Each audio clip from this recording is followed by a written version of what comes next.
పరమ తండ్రి నీకు స్తోత్రములు, పరమ తండ్రి నీకు స్తోత్రములు, పరమ తండ్రి నీకు స్తోత్రములు. పరమ తండ్రి యొక్క సన్నిధానంలో ఇంతవరకు మనం ఆయన ఆరాధిస్తూ వచ్చాము, ఆయన గణపరుస్తూ వచ్చాము, ఆయన మహిమపరుస్తూ వచ్చాము. సమయంలో మనం పరిశుద్ధ గ్రంథం నుంచి లేఖనాలు మనం విందాము. చదివిన లేఖన భాగము యోహాను సువార్త 15వ అధ్యాయంలో నుంచి 4వ వచనం చదివిన తర్వాత మన మధ్యలో ఉన్న వాసుభావ ప్రార్థన చేయాలని కోరుతూ వస్తుంటున్నాను. యోహాను సువార్త 15వ అధ్యాయము, John gospel 15th chapter 4th verse చదువుతున్నాను. జాగ్రత్తగా ఆలకించాల్సిందిగా కోరుతూ వస్తుంటున్నాం. నా యందు నిలిచిండుడి, మీ యందు నేనును నిలిచిందును. తీగ ద్రాక్షవల్లు నిలిచింటేనే కానీ తనంతట తాను ఎలాగూ ఫలింపదో, అలాగే నా యందు నిలిచింటేనే కానీ మీరును ఫలింపరు. ప్రార్థన చేసుకుందాం. మన మధ్యలో ఉన్న వాసుభావ ప్రార్థన చేయాలని కోరుతూ వస్తుంటున్నాను. ప్రార్థన.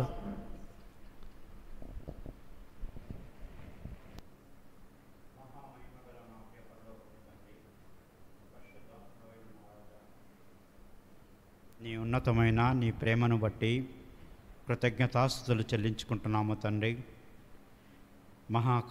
మహాకాశములు పట్టజాలని వాడా, పరిశుద్ధ సింహాసనమైన ఆసీనుడమైన మా ప్రియ పరలోకపు తండ్రి, మా పరిశుద్ధ దైవమైన మా ఎలోహిం, మీరు అనుగ్రహించిన పరిశుద్ధ విశ్రాంతి దినమున సాయంకాలమున మీ పాదాల చెంత చేరిన ఆయన మీ మాట వినడానికి వచ్చిన ప్రతి బిడ్డను తండ్రి మీరు జ్ఞాపకం చేసుకోండి.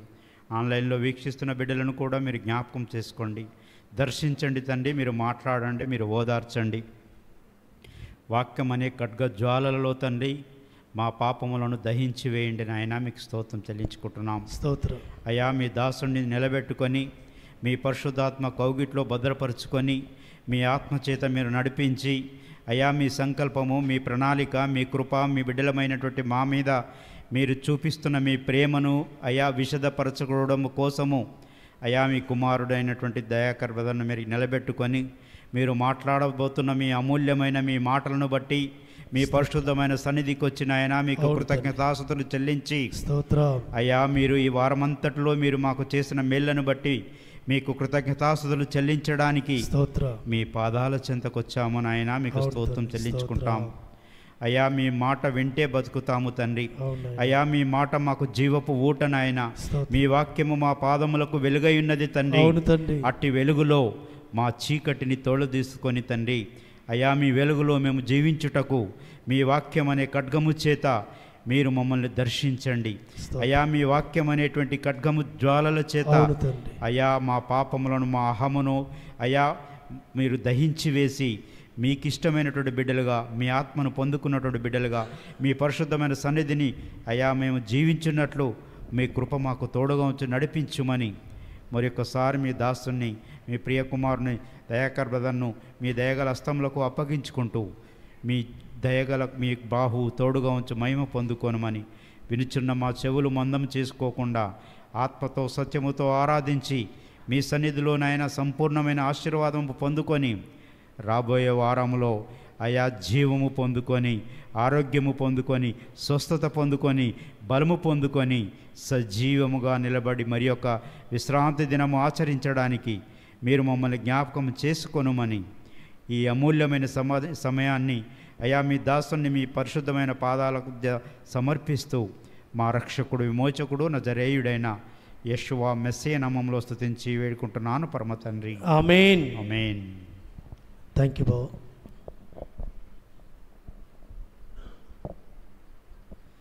చదువుకున్న లేఖన భాగంలో చక్కటి మాట మనం ఆయన సన్నిధిలో మనం విని ఉన్నాం. ఈ మాటలు స్వయాన యెషువా మెస్సియా చెప్తున్న మాటలు ఇవి. నా యందు నిలిచిండుడి, మీ యందు నేనును నిలిచిందును. వాటి పరమ తండ్రి యందు నిలిచిండటము. ఇద్దరు మన టాపిక్ ఏంటంటే నిలిచిండుట, ఆయనలో నిలిచిండుట, ఆయనలో నిలబడుట, ఆయనలో నిలిచిండటము ద్వారా మనం ఏం చేయబడతామనేది, ఆయనలో నిలిచిన భక్తులు ఏ విధంగా నిలబడుతూ వచ్చారు, వాళ్ళు నిలిచింటూ వచ్చారు. కొన్ని మాటలు మనం చూసుకుందాం పరిశుద్ధ గ్రంథంలో నుంచి.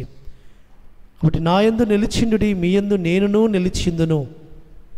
పరమ తండ్రి మన యొక్క జీవితాలలో మనం ఆయన యందు నిలిచి ఉండాలని, ఆయన యందు నిలిచి మనం ఫలించాలని ఆయన యొక్క ఆశ. కాబట్టి ఆయన ఏమంటూ వస్తున్నాడంటే 5వ వచనంలో, ఎవడు నా యందు నిలిచిండునో, నేను ఎవని యందు నిలిచిందునో వాడు బహుగా ఫలించును. మనము ఆయనలో నిలిచిండే అనుభవంలో ఉండాలి, ఆయన మనలో నిలిచిండే అనుభవంలో మనం ఉండాలి. కాబట్టి ఈ ప్రత్యక్షతలోనికి మనం రావాలని ఆయన ఆశపడుతూ వస్తుంటున్నాడు. తద్వారా మనం ఫలిస్తాం.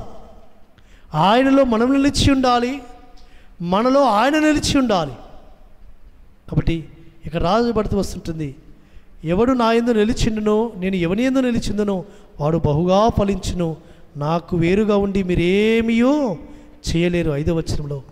కాబట్టి దీనికి సాదృశ్యంగా తీగను ద్రాక్షవల్లిని పోలుస్తున్నాడు. తీగ ద్రాక్షవల్లిలో నిలిచింటేనే కానీ, చూడండి, తీగ ద్రాక్షవల్లిలో నిలిచింటేనే కానీ తనంతట తాను ఎలాగో ఫలించదో, అలాగే మీరు నా యందు నిలిచింటేనే మీరు ఫలిస్తారు అని అంటున్నాడు. 6వ వచనంలో ఒక మాట అంటున్నాడు, ఎవడైనా నా యందు నిలిచిండని ఎడల వాడు తీగ వలె బయట పారవేయబడి ఎండిపోవును, మనుషులు అట్టి వాటి పోగు చేసి అగ్నిలో పారవెత్తురు, అవి కాలిపోవును.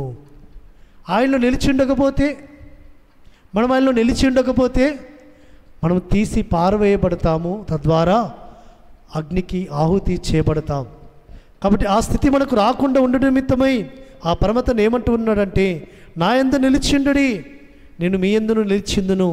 తీగ ద్రాక్షవల్లు నిలిచింటేనే కానీ తనంత తను ఎలాగూ ఫలింపదో, అలాగే నా యందు నిలిచింటేనే కానీ మీరు ఫలింపరు.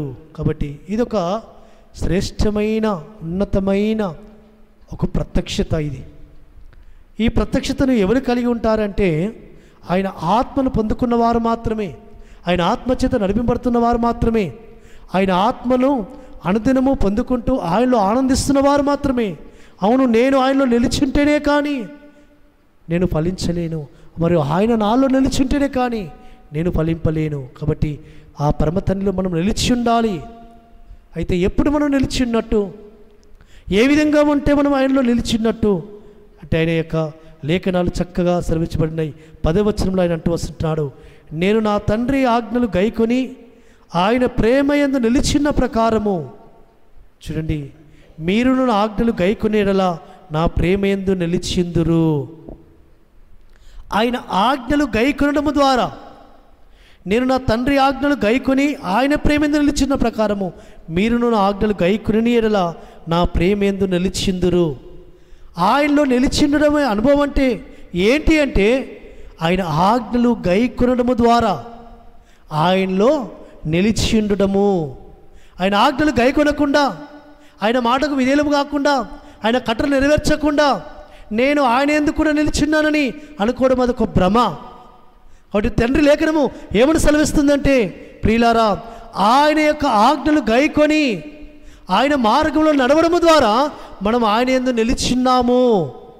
కాబట్టి ఇప్పుడు ఆయన యొక్క సబ్బాతు అనేది ఒక ఆజ్ఞ. ఇది ఆ ఆజ్ఞను గైకొని ఈ మార్గంలో నిలిచి ఉండడం ద్వారా, ఈ ఆజ్ఞను గైకొని దీని వెనకాలలో కట్టును అనుసరించడం ద్వారా మనం ఆయనలో నిలిచి ఉన్నాము. తద్వారా ఆయన మన యందు నిలిచి ఉంటాడు. కాబట్టి నేను నా తండ్రి ఆజ్ఞలు గైకొని ఆయన ప్రేమ యందు నిలిచిన ప్రకారం మీరును నా ఆజ్ఞలు గైకొని నేరలా. కాబట్టి ఈ దినమున ఆజ్ఞలు లేవు, ఆజ్ఞలు కొట్టివేయబడ్డాయి, ఆజ్ఞలు మనం అనుసరించే అవసరం లేదని బోధిస్తూ ప్రకటిస్తున్న వారు అనేకులున్నారు. అనుసరించకుండా, ఆజ్ఞలు ఆచరించకుండా, గైకొనకుండా ఆయనలో నిలిచున్నామని భ్రమపడుతున్న వారు అనేకులున్నారు. అయ్యో, ఇక యూట్యూబ్ లైవ్లో వీక్షిస్తున్న బిడ్డలారా, మందిరంలో నిలిచిన బిడ్డలారా, ఆయన ఆజ్ఞలు గైకొనడం ద్వారానే ఆయనలో మనం నిలిచిన్నామని మనము ఒక స్థిర నిశ్చయితానికి రావాలి. ఎప్పుడైతే ఆజ్ఞలు గైకొనకపోతామో, ఎప్పుడైతే ఆయన ఆజ్ఞలు మనం తిరస్కరిస్తామో, ఆయన ఆజ్ఞలకు మనం లోబడకపోతామో, అప్పుడు మనం ఆయనలో నిలిచి ఉండలేము సుమా, నిలిచిలేము సుమా. కాబట్టి ఆయన స్పష్టంగా తెలియజేసి వస్తున్నాడు, ఒకటే కులబద్ధం, ఒకటే కులమానం, ఆయనలో మనం నిలిచిన్నామని మనకు ఒక స్థిర నిశ్చయత కలగాలి అంటే మన ఆజ్ఞలు గైకొనడము, ఆయన ఆజ్ఞలు మనం అనుసరించడము ద్వారా ఆయనలో మనం నిలిచున్నామని, ఆయన ప్రేమలో మనము నిలిచున్నామని మనము ఒక స్థిర నిశ్చయితకి మనం రావాల్సిన ఉంది సుమా. కాబట్టి ఆయనలో మనం నిలిచి ఉండాలి అంటే ఇంకా మనలో ఉండవలసిన ఇంకొక లక్షణం కూడా ఆయన తెలియజేసి వస్తున్నాడు. నేను ఆయన యందు నిలిచున్నాను అని ఇంకొక విషయం ద్వారా కూడా మనము నిశ్చయితకి రావచ్చు. మొదటి యోహాను రాసిన పత్రిక 4వ అధ్యాయంలో, మొదటి యోహాను రాసిన పత్రిక 4వ అధ్యాయము 4వ అధ్యాయం 16వ వచనములో,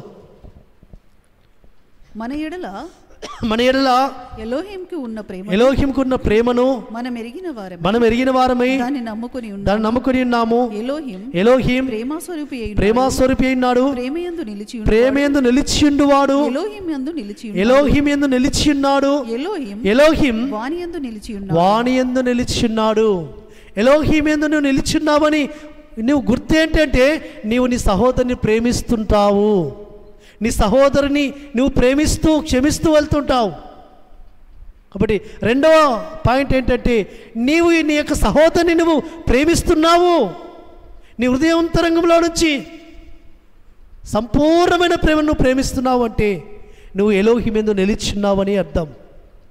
నువ్వు నీ హృదయాంతరంగంలో నీ సహోదరు మీద కక్ష పెట్టుకొని పైకి పెదవులకు మాత్రమే షలోం షలోం అని సమాధానంగా ఉన్నావా, సమాధానమని తెలియజేస్తూ హృదయంలో మాత్రం అంతరంగంలో మాత్రము కల్మషం పెట్టుకొని ఈర్ష్య పెట్టుకొని ఒక సహోదరు మీద ద్వేషం పెట్టుకుంటే నువ్వు ఎలోహిం ప్రేమలో ఎలోహిం యందు నువ్వు నిలిచి లేవు సుమా. చక్కగా పరమ తండ్రి క్లియర్గా ఆయన తెలియజేసి వస్తున్నాడు, నా ప్రేమ యందు నిలిచిండువాడు. చూడండి, ఆయన ఎలోహిం ప్రేమాస్వరూపి అయినాడు, ప్రేమ యందు నిలిచిండువాడు, ఎలోహిం యందు నిలిచి ఉన్నాడు, ఎలోహిం వాని యందు నిలిచి ఉన్నాడు.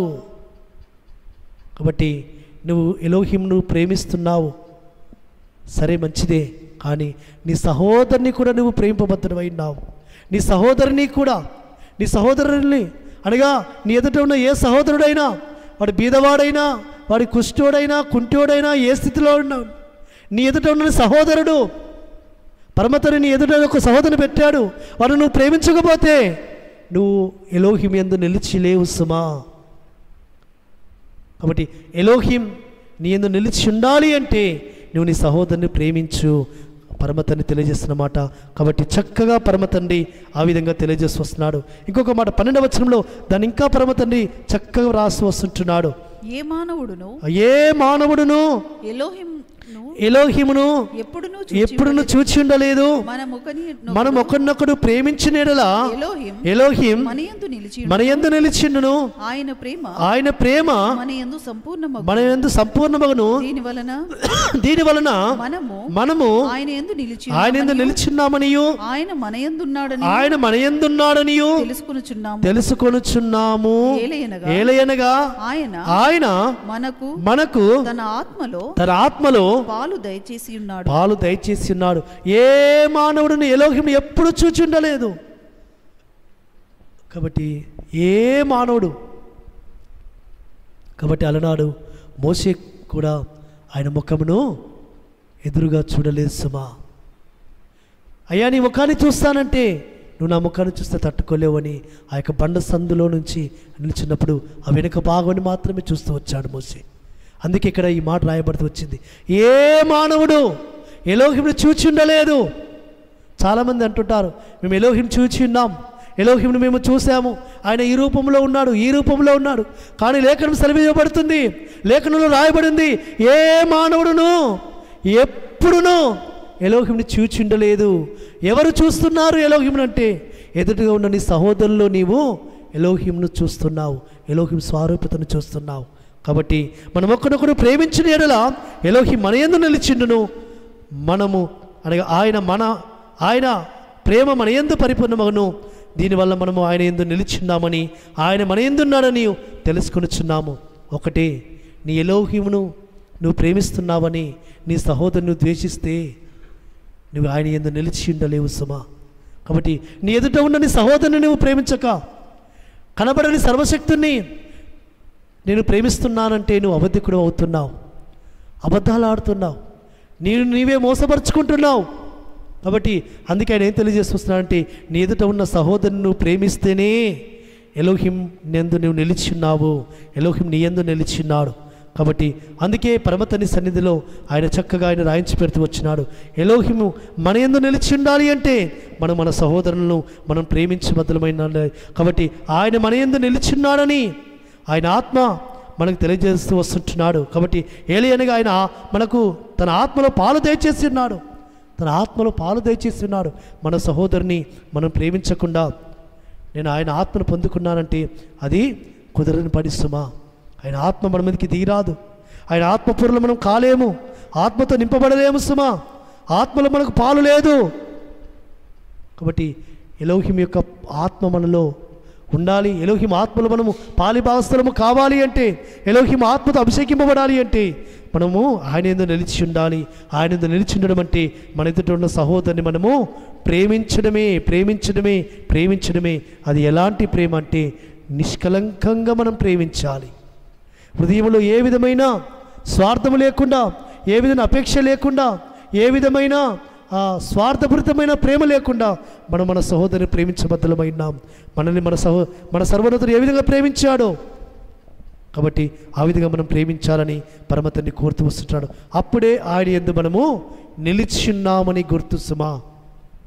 కాబట్టి నా యందు నిలిచిండుడి, నేను మీ యందును నిలిచిందును. మనం ఆయన యందు నిలిచిన్నామని గుర్తు ఏంటంటే ఆయన యొక్క ప్రేమను మనం కనపరచడము, ఆయన మనకు చూపించిన ప్రేమను మనం కనపరచడం. మొట్టమొదటి ఆయన ఆజ్ఞలు గైకొనడము, రెండవది ఆయన చూపించిన ప్రేమను మనము ఈ లోకంలో చూపించడము. కాబట్టి ఆ విధంగా మనం ప్రేమను చూపించిన వారమైతే ఆ పరమతని మనల్ని ఏం చేస్తారంటే తన ఆత్మలో పాలు దయచేస్తాడు. ఆయనలో మనం నిలిచిన్నట్టు సుమా. కాబట్టి అట్టి విధంగా ఆ పరిశుద్ధాత్మ తండ్రి తనలో నిలిచి ఉండాలని ఆయన ఆశపడుతూ వస్తుంటున్నాడు. ఆయన మన నుంచి అపేక్షిస్తూ వస్తుంటున్నాడు. కాబట్టి మనము ఆ విధంగా ఫలించాలని, ఆ ఫలం నిలిచి ఉండాలని. కాబట్టి పరమతండ్రి ఆయన ఏమంటున్నాడంటే యోహాను సువార్త 15వ అధ్యాయం 16వ వచనంలో ఆయన ఎందు నిమిత్తము మనల్ని ఆయన ఏర్పరచేసుకున్నాడట. 15వ అధ్యాయం 16వ వచనంలో యోహాను సువార్త, మీరు నన్ను ఏర్పరచుకునలేదు, మీరు నా పేరిట తండ్రిని ఏమి అడుగుతారో అది ఆయన మీకు అనుగ్రహించినట్లు మీరు వెళ్ళి ఫలించుటకును మీ ఫలము నిలిచిండుటకును నేను మిమ్మల్ని ఏర్పరచుకొని నియమించితిని. చూడండి, ఆయన యొక్క ఏర్పాటు ఎందు నిమిత్తము మనల్ని ఏర్పాటు చేసుకున్నాడట. మీ ఫలము నిలిచిండుటకును నేను మిమ్మల్ని ఏర్పరచుకొని నియమించితిని. కాబట్టి మనం ఫలము నిలిచి ఉండాలని, మనం ఆయనలో నిలిచి ఉండడం ద్వారా మనం ఫలిస్తాము. మన ఫలము నిత్యము నిలిచి ఉండాలని. కాబట్టి ఈ ఫలము మనము నిలిచి ఉండాలి అంటే, మన ఫలము నిలిచి ఉండాలంటే ఆయనలో మనం నిలిచి ఉండాలి సుమా. కాబట్టి ఆయనలో నిలిచిన భక్తులు ఏ విధంగా ఫలిస్తూ వచ్చారు, ఏ విధంగా వారి యొక్క జీవితాలను పరమతండ్రి యొక్క ఆశ్చర్యకరంగా దీవెనకరంగా మారుస్తూ వచ్చాడు. పరమతండ్రి సన్నిధిలో పరమతండ్రిలో వారు నిలిచడం బట్టి పరమతండ్రి వారిని ఏ విధంగా గొప్పగా వాడుకుంటూ వచ్చాడు. పరమతండ్రి వారితో ఏ విధంగా నిబంధన చేస్తూ వచ్చాడు. కొన్ని లేఖనాలు మనం చూసుకుందాం. పరిశుద్ధ గ్రంథంలో దానియేలు గ్రంథంలో పరమతండ్రి ఆయనతో ఒక మాట మాట్లాడుతూ వస్తున్నాడు. దానియేలు గురించి, దానియేలును పరమతండ్రి ఏ విధంగా నిలబెట్టుకుంటూ వచ్చాడో, ఏ విధంగా వాడుకుంటూ వచ్చాడో ఒకసారి దానియేలు గ్రంథము 8వ అధ్యాయంలోకి వెళ్దాం. ఒకసారి 8వ అధ్యాయము. ఆ పరమతండ్రి దానియేలుకు పరమతండ్రి ఏ విధంగా తెలియజేస్తూ వస్తున్నాడో, ఆయన విషయాలు ఏ విధంగా పరమతండ్రి బయలుపరుస్తూ వచ్చాడు. 8వ అధ్యాయం 17వ వచనంలో అప్పుడతడు నేను నిలిచిన చోటునకు వచ్చెను. అతడు రాగానే నేను మహాభయముంది సాష్టాంగపడితిని. అతడు నరపుత్రుడా, ఈ దర్శనము అంత్యకాలం కూర్చున్నదని తెలుసుకొనుమనెను. అతడు నాతో మాట్లాడుచుండగా నేను గాఢ నిద్ర పట్టినవాడనై నేలను సాష్టాంగపడితిని గనక అతడు నన్ను పట్టుకొని లేవనెత్తి నిలవబెట్టెను. చాలక్. కాబట్టి అతడు నా యొద్దకు వచ్చాడు. చూడండి, అతడు ఏ విధంగా ఉన్నాడట. ఒక మంచి రూపము ఆయన దగ్గరికి వచ్చిందట. దానియేలును దర్శనము చూచితిని, అతడు ఒక మంచి రూపం గలవాడని ఎదుట నిలిచెను. అతడు ఎవరట? ఒక స్వరం వినబడుతుంది, ఒక స్వరం వినబడుతుంది. చూడండి 15-16 వచనాల్లో ఒక స్వరము అంతటా ఊలాయు నది తీరముల మధ్య నిలిచి పలుకుచున్న ఒక మనుషుని స్వరం వింటిని. అది ఆ స్వరం ఏమని పలుకుతుందట? గాబ్రియేలు, ఈ దర్శన భావన అతనికి తెలియచేయమని చెప్పాను. ఎవరు? పరమ తండ్రి ఇతను నిలిచిన చోటుకు వస్తున్నాడు. నిలిచిన చోటుకు వచ్చి గాబ్రియేలుకి చెప్తున్నాడు, గాబ్రియేలు, ఇతనికి దర్శనం చూశాడు కదా, ఆ దర్శన భావాన్ని ఇతనికి తెలియచేయము అని ఒక స్వరము పలుకుట వింటూ వస్తున్నాడు. ఏంటి ఆ స్వరమట? ఆ యొక్క అంత్య దినాల్లో జరగబోయే విషయాలు, అంత్య దినాల్లో జరగబోయే విషయాలు. ఇది ఎప్పటి కాలంలో? ఇది యాషువ మెస్సియ పుట్టక మునుపు. కానీ అంత్య దినాలలో జరగబోయే విషయాల గురించి దానియేలుకు పరమ తండ్రి తెలియజేస్తూ వస్తుంటున్నాడు. ఎవరొచ్చారు? సర్వోన్నతుడే, ఆ సర్వాధికారి తనకు స్వరము వినిపిస్తున్నాడు, గాబ్రియేలుకు తెలియజేస్తూ వస్తున్నాడు. గాబ్రియేలు, ఈ దర్శన భావము ఇతనికి తెలియచేయము. ఇతనికి ఎవరికి? దానియేలుకు తెలియచేయము. కాబట్టి ఆ దానియేలుకు పరమ తండ్రి తెలియజేస్తూ వస్తుంటున్నాడు. కాబట్టి అతడు ఏ విధంగా ఉన్నాడంటే, అతడు ఆ యొక్క ప్రార్థనలో ఉండటం వల్ల తను ఎంతో బలహీనమవుతూ వచ్చాడు. పరమ తండ్రి తను బలపరుస్తూ వచ్చాడు. కాబట్టి అతను నడిపిస్తూ వచ్చాడు. దానియేలు గ్రంథం 10వ అధ్యాయంలో పరమ తండ్రి సన్నిధానంలో ఇంకొక మాట వ్రాయబడుతూ వచ్చింది. దానియేలు గ్రంథం 10వ అధ్యాయము 8, 9, 10 వచనాల్లో, నేను ఒంటరినై ఈ గొప్ప దర్శనము చూచినందున నాలో బలమేమీ లేకపోయెను, నా సొగసు వికారమాయెను, బలము నా యందు నిలవలేదు. నేను అతని మాటలు వింటిని, అతని మాటలు విని నేను నేలకు సాష్టాంగపడి గాఢ నిద్ర పొందినవాడనైతిని. అప్పుడొకడు చేతితో నన్ను ముట్టి నా మోకాళ్ళను అరచేతులను నేలమోపి నన్ను నిలబెట్టి దానియేలు, నీవు బహుప్రియుడవు గనుక నేను నీ యొద్దకు పంపబడితిని. నీవు లేచి నిలబడి నేను నీతో చెప్పు మాటలు తెలుసుకొనుమనెను. చూడండి, దానియేలు, నువ్వు బహుప్రియుడవు. చూడండి, దానియేలు పరమతని నిలిచుండడాన్ని బట్టి పరమతరిశలో ప్రార్థనలో ఉన్నాడు. ఆ యొక్క 21 రోజుల ప్రార్థనలో తను ఉన్న విధానం బట్టి అతని శరీరము బలహీనమైపోతూ వచ్చింది. అతని శరీరం బలహీనమై ఎంతో అతని రూపం లేకుండా వచ్చినా అతని సొగసు వికాసమవుతున్నప్పటికీ పరమ తండ్రి దూత అతని దగ్గరికి వచ్చి పరమ తండ్రి దూత తనతో మాట్లాడుతూ వచ్చింది. అప్పుడొకడు చేతితో నన్ను ముట్టి నా మోకాళ్ళను అరచేతులను నేలను మోపి నన్ను నిలబెట్టి, దానియేలు, నువ్వు బహుప్రియుడవు. చూడండి, దానియేలు పరమతని యందు నిలిచిన దాన్ని బట్టి పరమతరిశలో కనిపెట్టుకొని ప్రార్థన చేసుకుంటూ 21 రోజులు ఆయన నిలిచిన విధానం బట్టి దానియేలు పరమతండ్రి బలపరుస్తూ వచ్చాడు. ఆ 21 రోజుల ఉపవాస ప్రార్థనలో తన శరీరం ఎంతో నీరసించిపోయింది, బలమేమీ లేకుండా పోయింది, వికారమైపోతూ వచ్చింది. ఆ పరమతండ్రి బలపరిచాడట. అతన్ని బలపరిచి నన్ను నిలబెట్టి అతడు, దానియేలు, నువ్వు బహుప్రియుడవు. కాబట్టి మనం ఈ మాట అనిపించుకోవాలి ఆయన చేత. నా కుమారుడా, నువ్వు నాకు బహుప్రియుడుగా ఉన్నావు. ఎందుకంటే నువ్వు నా యందు నిలుచున్నావు కాబట్టి, నేను నీ యందు నిలుచున్నాను కాబట్టి నువ్వు నాకు బహుప్రియముగా కనబడుతున్నావు. మనం ఎవరిని అంటాం బహుప్రియముగా ఉన్నామని? మన జీవిత పాలి భాగస్తులు మనం అంటాం. బహుప్రియురాలు అని, బహుప్రియుడవు అని మన జీవిత పాలి భాగస్తులు, మన లైఫ్ పార్ట్నర్స్ను మన జీవిత పాలి భాగస్తులు అంట. దానియేలుతో పరమ తండ్రి ఈ మాట అంటూ వస్తున్నాడు, నువ్వు బహుప్రియుడవు.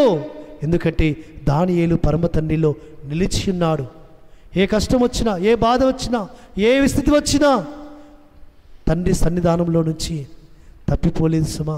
ఆ ప్రార్థనలో నిలిచిన్నాడు, ఆయన మార్గంలో నిలిచిన్నాడు ఏ స్థితి వచ్చినా. కాబట్టి అనేక సార్లు ఆ విధంగా దానియేలును నువ్వు నా బహుప్రియుడవు అని దానియేలు పరమ తండ్రి పిలుస్తూ వచ్చాడు. కాబట్టి ఆయన యందు మనం నిలిచి ఉంటే, ఆయన మన యందు నిలిచి ఉంటే ఆ పరమతని ఏమంటాడంటే మనని, నువ్వు బహుప్రియుడవు, బహుప్రియురాలవు నాకు అని తన కుమార్తెలతో, తన కుమారులతో ఆయన తెలియజేస్తాడు. కాబట్టి మనతో పరమ తండ్రి ఆ మాట తెలియచేయాలి అంటే దానియేలు వలె మనం ఆయనలో నిలిచి ఉండాలి.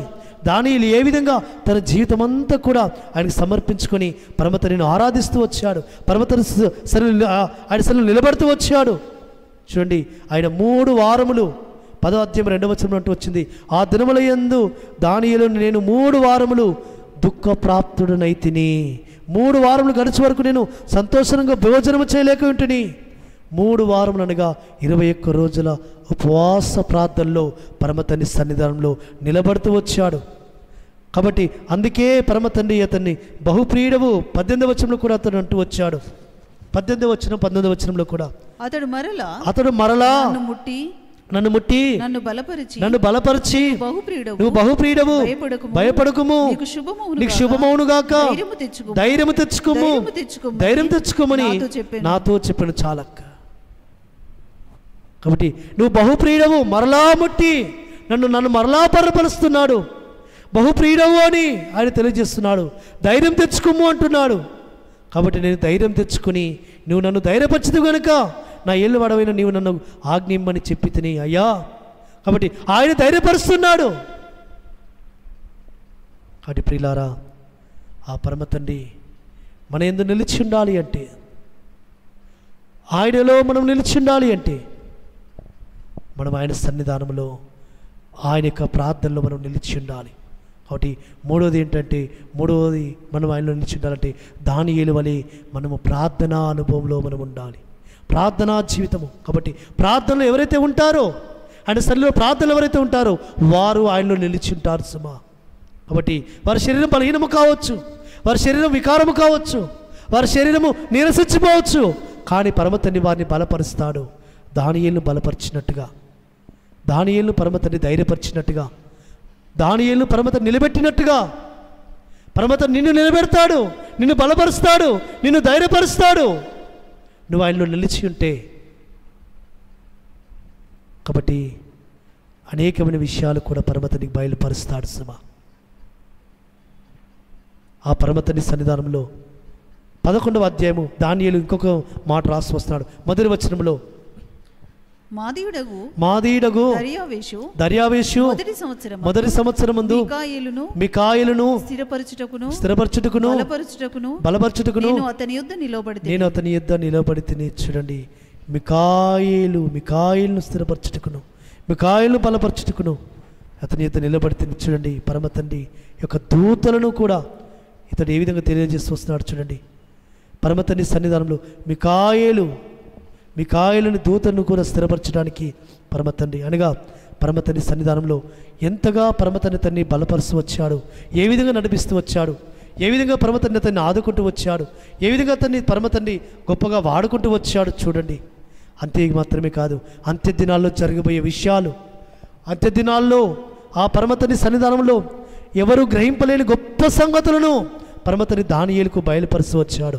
ఈ దినమున నీవు కూడా అనేక విషయాలలో ఆయనకు నీవు సమీపముగా ఉండాలి అంటే, అనేక విషయాల్లో ఆయన నీకు బయలుపరచాలి అంటే, ఆయన నిన్ను బలపరచాలి అంటే, ఆయన నిన్ను ధైర్యపరచాలి అంటే ఆయన సన్నిధిలో నువ్వు నిలిచి ఉండాలి. కాబట్టి అందుకే పరమతండ్రి ఏమంటున్నాడంటే హెజ్కేలు గ్రంథంలో హెజ్కేలుతో అంటూ వస్తున్నాడు, హెజ్కేలుతో ఒక మాట అంటూ వస్తున్నాడు. హెజ్కేలు 2వ అధ్యాయము మొదటి వచనంలో అంటూ వస్తుంటాడు, నరపుత్రుడా నీవు చక్కగా నిలవబడుము, నేను నీతో మాట్లాడవలనని. 2వ అధ్యాయం 3వ అధ్యాయము 24వ వచనం చదువుదాం. నేను నేలను సాగిలపడగా ఆత్మ నాలో ప్రవేశించి నన్ను చక్కగా నిలబెట్టిన తర్వాత యెహోవా నాతో మాట్లాడి ఇలాగు సెలవిచ్చెను. చాలక్క మనము చక్కగా నిలబడాలి, ఆయనలో మనం నిలబడిన తర్వాత మనలో ఉండవలసిన ఇంకొక లక్షణం ఏంటంటే సాగిలపడే తత్వంలోకి మనం రావాలి. 24వ వచనంలో అంటూ వస్తున్నాడు హెజ్కేలు గ్రంథము 3వ అధ్యాయం 24వ వచనంలో, నేను నేలను సాగిలపడగా. ఆ పరమతండ్రి మనలో నిలిచి ఉండాలి అంటే ఇంకొక అనుభవంలోకి మనం రావాలి. ఏ అనుభవంలోకి? మనం నేలను సాగిలపడి అంటే మనల్ని మనము తగ్గించుకునే అనుభవంలోకి మనం రావాలి. అయ్యా నేను రిక్తుడను, నేను దాసుడను, అయ్యా నేను దీనదరిద్రుడను, నాకు ఏమి తెలియదని భక్తులందరూ కూడా ప్రవక్తలందరూ కూడా వారు ఆయన సన్నిధిలో సాగిలపడుతూ వచ్చారు. పరమతండ్రి సన్నిధానంలో ఒక చక్కటి మాట ఇది హెచ్కేలు గ్రంథం 1వ అధ్యాయము చివరి వచనంలో ఒక మాట కనబడుతూ వస్తుంటుంది. 28వ వచనంలో హెచ్కేలు 1వ అధ్యాయం వర్షకాలమున కనబడు ఆ యెహోవా ధనుసు యొక్క తేజస్సు వలె దాని చుట్టూనున్న తేజస్సు కనబడిను. ఇది యెహోవా ప్రభావ స్వరూప దర్శనము. నేను చూచి సాగిలపడగా నాతో మాట్లాడు ఒకని స్వరము నాకు వినబడెను. నరపుత్రుడా నీవు చక్కగా నిలబడుము. చాలండి. నేను సాగిలపడగా ఈ అనుభవంలో మనం ఉండాలి సుమా. ఈ అనుభవంలో మనం ఉండాలి. ఏ అనుభవంలో మనం సాగిలపడాలి అని సన్నిధిలో. అయ్యా నాకు ఏమి తెలియదు, ఏ జ్ఞానము లేదు, ఏ యోగ్యత లేదు, ఏ అర్హత లేదు. కాబట్టి పరమతండ్రి సన్నిధికి వచ్చినప్పుడు మనము సాగిలపడే అనుభవంలోకి వస్తే ఆ పరిశుద్ధాత్మ మనలోనికి వచ్చి మనల్ని బలపరుస్తుంది, మనల్ని నిలబెడుతుంది. కాబట్టి నేను వాని యందు నిలిచిందును. ఆయన ఆత్మలో మనం బలం పొందుకొని మనం చక్కగా నిలబడాలి అంటే మనం ఏం చేయబడాలి అంటే యెహెజ్కేలు కదా సాగిలపడినట్టుగా, దానియేలు కదా సాగిలపడినట్టుగా మనం సాగిలపడాలి. మన మూలపితుడైన అబ్రహాము సాగిలపడుతూ వచ్చాడు. ఆయన పాదముల మట్టుకు సాగిలపడుతూ వచ్చాడు. సాగిలపడి అయ్యా నేను దుమ్మును ధూళిని అంటూ వచ్చాడు. కాబట్టి దినమున మనము ఆ అనుభవంలోకి రావాలని పరమతండ్రి ఆశపడుతూ వస్తుంటున్నాడు. కాబట్టి ఎవరైతే తమ్ము తాము హెచ్చించుకుంటారో వారు తగ్గింపబడతారు. ఒక మాట చూసుకుందాం. ఆదికాండం 18వ అధ్యాయంలో ఆయన ఒక మాట అబ్రహాము గురించి ఆయన తెలియజేసి వస్తున్నాడు. 27వ వచనంలో అందుకు అబ్రహాము ఇదిగో ధూళియు బూడిదైనా నేను ఎలోహిముతో మాటలాడ తెగించుచున్నాను. చాలక్క. నేను బూడిదను, నేను ధూళిని, నేను దుమ్మిని అని అబ్రహాము గారు హేతు కుమారుల యొద్ద మహారాజుగా కనబడుతున్నాడు. అనేకమైన ఆస్తి, అనేకమైన స్వాస్థ్యము కలిగిన వాడిగా అబ్రహాము కనబడుతున్నప్పటికీ అబ్రహాము మాత్రం ఎలోహిం సన్నిధానంలో ఏమని సాగిలపడుతున్నాడంటే అయ్యా నేను దుమ్ముని, నేను ధూళిని. ఈ దినాల్లో మనం ఏ విధంగా ఉన్నాం? ఆయన యందు మనం నిలిచి ఉండాలి అంటే, ఆయన మనలో నిలిచి ఉండాలి అంటే ప్రవక్తలు అయ్యా నేను దుమ్ముని, నేను ధూళిని అంటూ వచ్చారు. యెహెజ్కేలుకు పరమతండ్రి స్వరూప దర్శనము కనబడగానే సాగిలపడుతూ వచ్చాడు. దానియేలు కూడా సాగిలపడుతూ వచ్చాడు. సాగిలపడ్డప్పుడు ఎలోహిం ఆత్మ వచ్చి వారిని బలపరిచింది, వారిని నిలబెట్టింది. కాబట్టి నరపుత్రుడా నువ్వు చక్కగా నిలబడుము. ఎప్పుడు నిలబడగలుగుతాము? ఆయన ఆత్మ మనలోకి వచ్చినప్పుడు మనం నిలబడగలుగుతాము. పరిశుద్ధాత్మతో మనం నింపబడాలి, మనం చక్కగా నిలబడాలి అంటే మనం సాగిలపడాలి. ముందుగా మనం ఖాళీ కావాలి. మన ఘటాలు మనం ఖాళీ చేసుకోవాలి, మన హృదయాలు ఖాళీ చేసుకోవాలి, మన తలంపులు ఖాళీ చేసుకోవాలి. కాబట్టి అందుకే ఆయన అంటుంటాడు, యెషయా గ్రంథంలో ఒక మాట అంటుంటాడు. అయ్యా యెషయా గ్రంథంలో ఒక మాట పరమతండ్రి సన్నిధానంలో ఆయన అంటూ వస్తాడు, తను తాను ఎందుకంటే జ్ఞానినని అనుకునేవాడు వాడు తమ్ము తామే. ఒక మాట రాయబడుతూ వచ్చింది. యెషయా గ్రంథము 5వ అధ్యాయము 21వ వచనంలో ఒక మాట రాసి వస్తున్నాడు. 21వ వచనంలో తమ దృష్టికి తాము జ్ఞానులమనియు తమ ఎన్నికలో తాము బుద్ధిమంతులమనియు తలంచుకుని వారికి శ్రమ. తమ ఎన్నికలో తాము జ్ఞానులమని చాలామంది అనుకుంటుంటారు.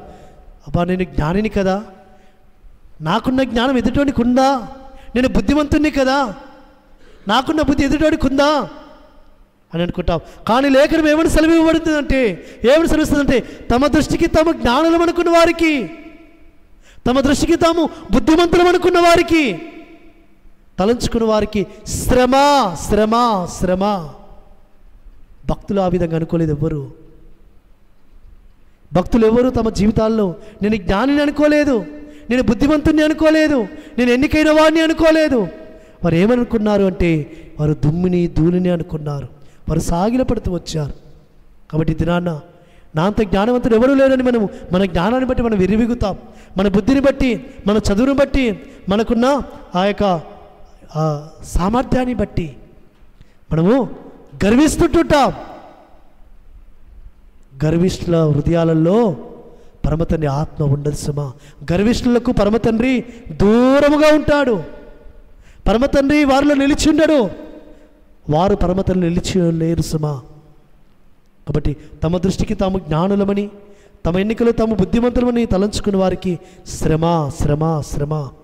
కాబట్టి అందుకే సహోదరి సహోదరులారా, ఆ పరమతండ్రి సన్నిధానంలో ఎవరైతే ఆయన ఆశ్రయిస్తారో, అయ్యా నేను ఏ జ్ఞానం లేనివాడినని ఆయన ఆశ్రయిస్తారో వారిని పరమతండ్రి గొప్పగా ఆశీర్వదించి దీవించేవాడు. అందుకే ఆ అపొస్తలుడైన పౌలు అంటుంటాడు తన జీవితంలో ఆయన యొక్క శ్రేష్టమైన మాట అంటుంటాడు. ఫిలిప్పీయులకు రాసిన పత్రిక 4వ అధ్యాయంలో ఆయన ఒక మాట అంటుంటాడు. ఫిలిప్పీయులకు రాసిన పత్రిక 4వ అధ్యాయంలో ఆయన యొక్క శ్రేష్టమైన మాట 4వ అధ్యాయము 7వ వచనములు 4, 5, 6, 7 వచనాల్లో ఎల్లప్పుడూ ఎలోహిమందు ఆనందించుడి, మరలా చెప్పును ఆనందించుడి, మీ సహనమును సకల జనులకు తెలియబడనీయుడి. ఎలోహిం సమీపముగా ఉన్నాడు, దేని గుర్చియు చింతపడకుడి గాని ప్రతి విషయంలోనూ ప్రార్థన విజ్ఞాపనల చేత కృతజ్ఞతాపూర్వకంగా మీ విన్నపములు ఎలోహింకు తెలియచేయండి. అప్పుడు సమస్త జ్ఞానమునకు మించిన ఎలోహిం సమాధానము యాశ్వామిస్సే వలన మీ హృదయములకును మీ తలంపులకును కావలియుండును. చూడండి, నేను జ్ఞానిని, నేనే బుద్ధిమంతుని, నా సమస్త నేనే పరిష్కరిస్తానని అనుకోకూడదు సుమా. ఎప్పుడైనా ఏ విషయమైనా, ఏ బాధ వచ్చినా, ఏ చింత వచ్చినా, ఏ విషయం వచ్చినా పరమతండ్రి సన్నిధికి వెళ్ళాలట. దేని గురించి చింతపడకుడి కానీ ప్రతి విషయంలోనూ, ప్రతి విషయము, ఈ విషయం అవసరమా పరమతండ్రి దగ్గర ప్రార్థన చేయడం అని కొన్ని సందర్భాల్లో మనల్ని మనమే అనుకుంటాం.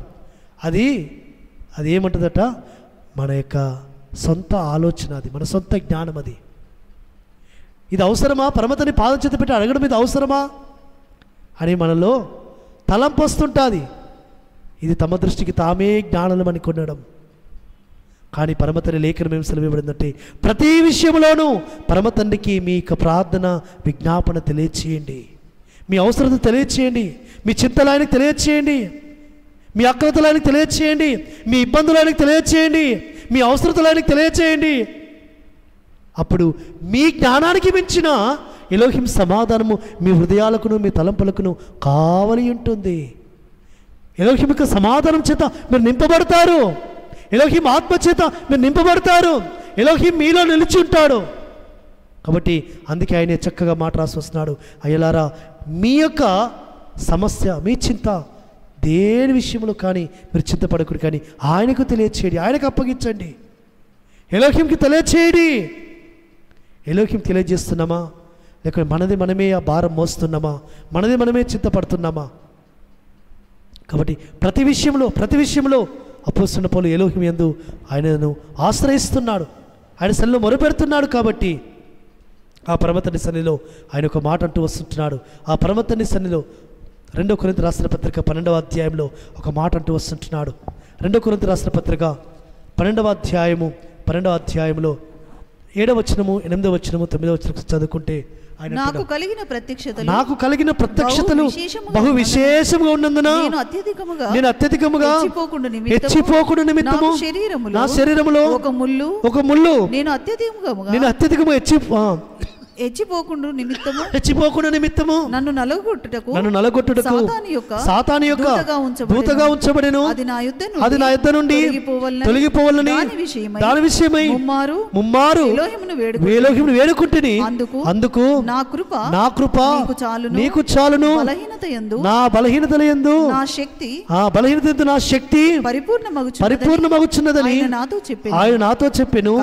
కాగా మెస్సయ్య శక్తి నా మీద నిలిచిండు నిమిత్తము విశేషముగా ఆ బలహీనతలందే బహు సంతోషముగా అతిశయపడుదును. మెస్సయ్య శక్తి నా యందు నిలిచిండు నిమిత్తము, మెస్సయ్య నా యందు నిలిచిండు నిమిత్తము, ఆయన యొక్క బలము నా యందు నిలిచిండు నిమిత్తము, ఆయన ఆత్మ నా యందు నిలిచిండు నిమిత్తము నేనేం చేయబడుతున్నాను?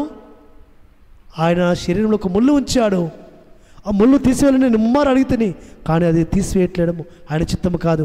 దాని ఎందే నేను సంతోషిస్తున్నాను. అయ్యా నా కృప నీకు చాలును అని ఆయన అంటున్నాడు. నా కృప నీకు చాలును అని ఆయన సెలవిచ్చాడు. కాబట్టి ఆయన కృపలో ఆనందిస్తున్నాను, ఆయన కృపలో సంతోషిస్తున్నాను. కాబట్టి ఎప్పుడు నేను బలహీనుడును అప్పుడు నేను బలవంతుడను.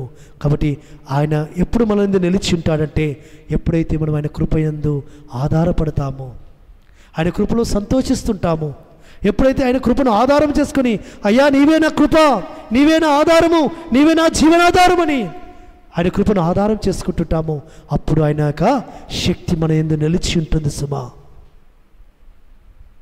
ఎలోకి మన యందు నిలిచి ఉండాలి అంటే మన బలహీనతల యందు మనం ఏం చేయాలి? ఆయన యందు సంతోషించాలి, ఆయన యందు ఆనందించాలి. ఆయన యందు సంతోషించడము, ఆయన ఆనందించడము ద్వారా ఆయన మన యందు నిలిచి ఉంటాడు సుమా. ఈ అనుభవము మరి శ్రేష్టమైన అనుభవము. ఈ అనుభవంలో ఉండే భక్తులు చాలా కొద్ది మంది సుమా. ఈ అనుభవము అత్యున్నతమైన అనుభవము. అయ్యా నేను ఎక్కలేని ఎత్తైన కొండ మీదకి నన్ను ఎక్కించుమంటారు కదా భక్తుడు. ఇది ఆ అనుభవము. ఆ పరమ తండ్రి నా శరీరంలో ఒక ముళ్ళు ఉంచాడు, ఆ ముళ్ళు తీసివేయాలని ముమ్మారు వేడుకున్నాను. ఆయన తీసివేయడం సాధ్యము కాదా? సాధ్యమే ఆయనకు. ఎందుకనకు నా శరీరంలో ముళ్ళుంచాడు? నాకు కలిగిన ప్రత్యక్షత లేదు, నేను ఎక్కువగా అతిశయపడుతునేమో అని. నా కుమారుడా నువ్వు అతిశయిపోకుండా నిమిత్తము, నువ్వు హెచ్చించుకోకుండా నిమిత్తము, నువ్వు గర్విష్ఠుడు కాకుండా నిమిత్తము, నీలో నీకు గర్వం రాకుండా నిమిత్తము నీ శరీరంలో నేను ఒక ముళ్ళు ఉంచాను. అది నా చిత్తము, అది నా సంకల్పము, అది నా ప్రణాళిక. కాబట్టి నువ్వు దాని యందు సంతోషించు. కాబట్టి మన శరీరంలో ఆయన ముళ్ళు ఉంచినందుకు, మన శరీరంలో ఏ బలిత ఉంచాడో ఆ బలిత యందు ఆయన సంతోషిస్తుంటుంటే అయ్యా ఇది నాకు ఉంచావు నా శరీరంలో, అది నీకు స్తోత్రం. నా కృప నీకు చాలునన్నావు. ఆ కృప ద్వారా నేను బలం పొందుకుంటున్నాను, నీ కృప ద్వారా నేను చీంపబడుతున్నాను, నీ కృప ద్వారా నేను నడిపింపబడుతున్నాను. ఈ దినం నేను ఏమైనానో అది నీ కృప వల్లనే అయినానని ఆయన యందు మనం సంతోషిస్తుంటే అప్పుడు ఆయన శక్తి మన యందు నిలిచి ఉంటుంది సుమా, నిలిచి ఉంటుంది. ఈ అనుభవంలోకి రావాలి మనం, ఈ ప్రత్యక్షంలోనికి మనం రావాలి. అందుకొరకే పరమ తండ్రి నా యందు నిలిచిండుడి, నేను మీ యందును నిలిచిందును. కాబట్టి ఈ అనుభవంలో మనం ఉంటే ఆ పరిశుద్ధాత్మ తండ్రి మనల్ని ఏం చేస్తుందంటే నిలబెడుతుంది. చక్కగా నిలబడుము నరపుత్రుడా, చక్కగా నిలబడుము, నేను నీతో మాట్లాడిద్దని అంటాడు. కాబట్టి ఆయన యందు మనం నిలిచి ఉండి మనము చక్కగా నిలబడితే మన ద్వారా పరమ తండ్రి గొప్ప కార్యములు జరుగుతాయి. మన ద్వారా పరమ తండ్రి గొప్ప కార్యములు జరిగించుకుంటాడు. మనల్ని ఒక సాధనముగా, ఒక పనిముట్టుగా, ఒక పాత్రగా నిలబెట్టుకుంటాడు. దాని ఎలువలే ఏజ్కెలువలే మనం చక్కగా ఆయన సన్నిధిలో సాగిలపడదాం, ఆయన సన్నిధిలో మొరపెడదాం, ప్రార్థనలో నిలిచి ఉందాం. ఒకటి మొట్టమొదటి ఇది ఏంటిదంటే ఆయన ఆజ్ఞలందు నిలిచిండడము, రెండవది ప్రేమ యందు నిలిచిండడము, మూడవది దాని ఎలువలు ప్రార్థనలో నిలిచిండడము, నాలుగవది సాగిలపడము ఏజ్కెలువలే, ఐదవ అనుభవము ఆయన కృపలో మనము కృపలో ఆనందించాలి. మన బలహీనతల యందు అయ్యా ఈ బలహీనత ఇచ్చినందుకని ఈ 5 అనుభవాల గుండా మనం వెళితే ఆయన మన యందు నిలిచింటాడు, మనం ఆయన యందు నిలిచింటాం. అట్టి విధంగా పరిశుద్ధాత్మ తండ్రి మనల్ని బలపరిచి మన తన రాకడ కొరకు సిద్ధపరిచి ఆయన ఎదుట మనల్ని నిర్దోషులుగా నిలబెట్టును గాక. ఆమేన్. పరమ తండ్రికి స్తోత్రం, పరమ తండ్రికి స్తోత్రం, పరమ తండ్రికి స్తోత్రం.